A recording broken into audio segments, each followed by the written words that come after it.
Merci, très très content d'être sur Kif FM. Oui, je suis régulièrement au Bénin parce que c'est mon pays, c'est le pays de mon père, de mes grands-parents. On est du lac Nokoué, on est de Soava, donc on est très fiers de venir à la maison, aller voir la maison familiale à Porto Novo et tout ça, et de voir toute la grande famille qui est là. Oui, je connais quelques mots, mais bon, on va pas étaler mon petit vocabulaire sur Kif FM, mais oui, je connais quelques mots. Non, je pense pas qu'il y ait un problème de langue. La langue fon ou goum ou yoruba ne bloque pas la musique béninoise. Ce qui bloque, c'est...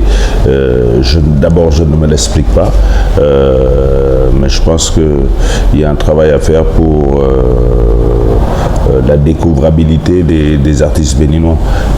Ça, c'est un travail qui doit être fait au niveau local, un travail qui doit être fait sur la mobilité des artistes béninois, qu'ils aillent un peu partout, qu'ils soient mis en lumière, parce que le talent, c'est clair, il existe. Moi, je le vois partout, et il y en a qui y arrivent. Et pour la preuve que quelqu'un comme Angélique Kidjo, même si c'est une exception, si elle arrive à s'exporter, les gens n'ont pas de problème avec la langue parce que la musique est bonne. Je ne dis pas que les autres musiques ne sont pas bonnes, mais elles sont moins exposées. Donc il faut un peu plus exposer la musique béninoise et qu'elle arrive à se défendre par rapport aux autres musiques qui l'entourent.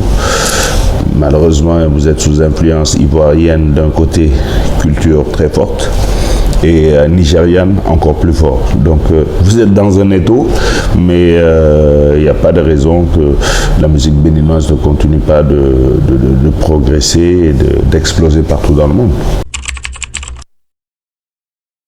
Oui, le rythme Adja Piano, je connais, les artistes, je connais, ils sont venus me voir même à Dakar, au studio, et des grands artistes, ils sont justement en train de trouver une formule qui pourra faire que la musique béninoise va aller loin, et on ne va pas faire attention seulement à la langue, mais parce que leur musique est très bonne, quel que soit le véhicule mis dessus, du fond, du goum, du mina, ça va partir. J'en suis convaincu. Adja Piano, ils sont en train de faire un travail extraordinaire. Non, il y a beaucoup d'artistes que je vois et je sais qu'ils ont du talent. Mais je ne vais pas citer parce que je ne veux pas oublier des noms. Mais le talent, c'est pas ça le problème au Bénin. Le talent, c'est vraiment pas ça le problème. Pour exemple, aujourd'hui, la plupart des grands musiciens au Sénégal, c'est les musiciens béninois. Vous les trouvez dans tous les grands orchestres de chez Youssou N'Dour, dans mon groupe, partout, tous les grands musiciens sénégalais, chanteurs, ont des musiciens béninois, reconnus pour leur talent et leur sérieux. Donc, non. La musique béninoise va exploser, c'est sûr. Écoute, la musique, comme tu dis, c'est un écosystème dans lequel chacun doit jouer sa partition. L'État doit jouer sa partition en encadrant un secteur, mais aussi chaque acteur doit être entrepreneur et entreprenant, avoir des vrais plans de carrière. Ce n'est pas simple en ce moment parce que les gens sont beaucoup sur la vitesse des réseaux sociaux, alors qu'une carrière ne se bâtit pas à la vitesse du réseau social. On prend le temps de la construire et de la consolider. Et bon, il y a une nouvelle génération qui malheureusement arrive à un moment où tout doit aller vite et que chaque titre doit être tiktokable. Et on cherche l'accroche TikTok même avant de chercher un morceau qui va durer dans la durée, dans le temps, je veux dire. Donc ce n'est pas simple pour construire une musique qui va durer, mais voilà, c'est tout un écosystème, c'est les droits d'auteur qu'il faut connaître, les contrats qu'il faut connaître, les managers doivent être formés, les artistes doivent être formés, il faut accéder au marché, il faut pouvoir voyager, il faut pouvoir avoir des infrastructures fortes, des salles pour pouvoir exprimer son talent. Il y a plein de choses qu'il faut mettre en commun. Mais je pense que le Bénin y arrive. Il y a beaucoup de gros événements aujourd'hui qui attirent les regards vers le Bénin. c'est déjà très très bien. Maintenant, il faudrait que les artistes béninois puissent se retrouver dans ces gros événements qui existent au Bénin, que ça les mette en lumière, que ça leur fasse gagner réellement leur vie, que ces événements ne soient pas faits seulement pour que des étrangers gagnent leur vie. Et que les Béninois ne se retrouvent pas.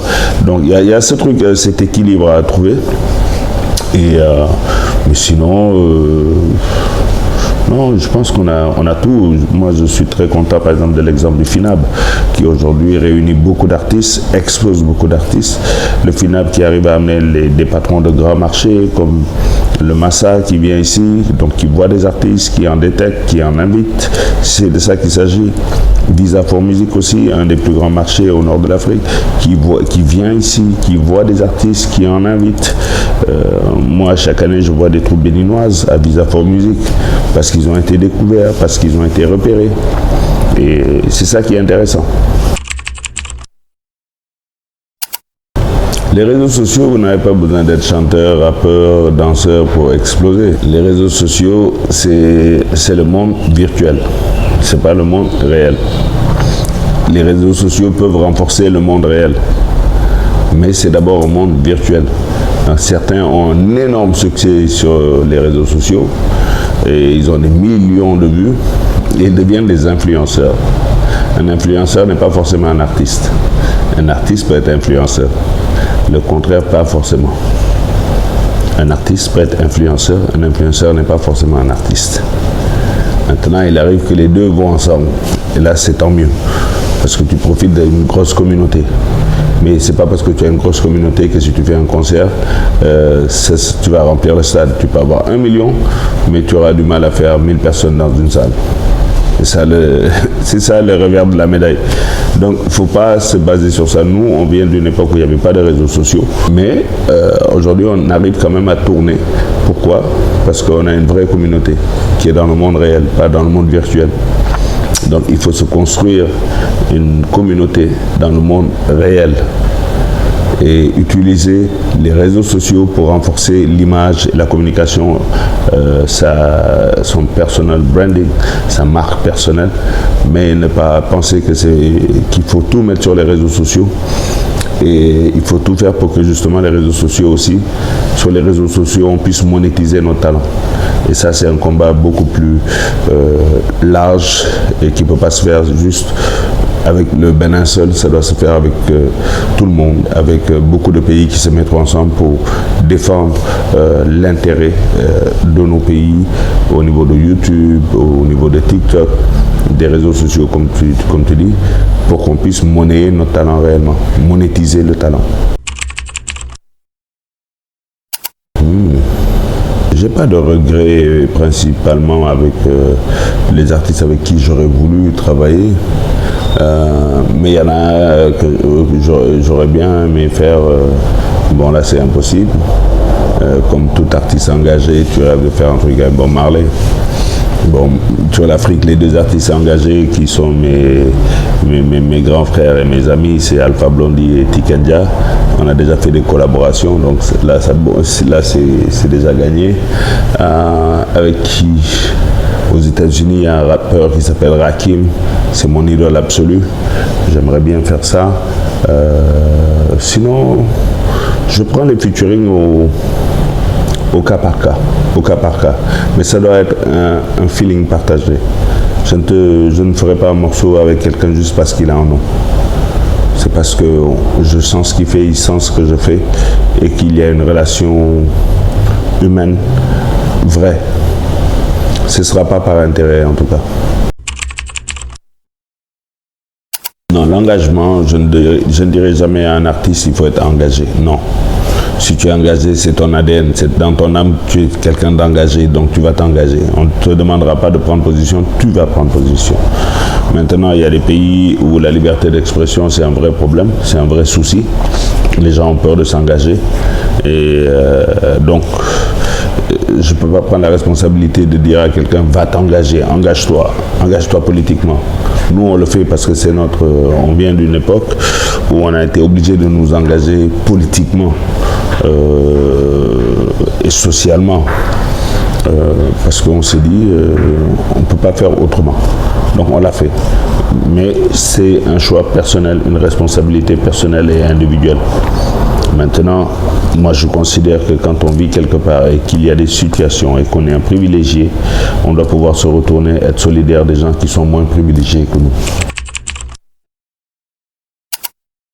Pour conclure l'entretien, je remercie Kif FM et dire salut, c'est Awadi et restez sur Kif FM. One love.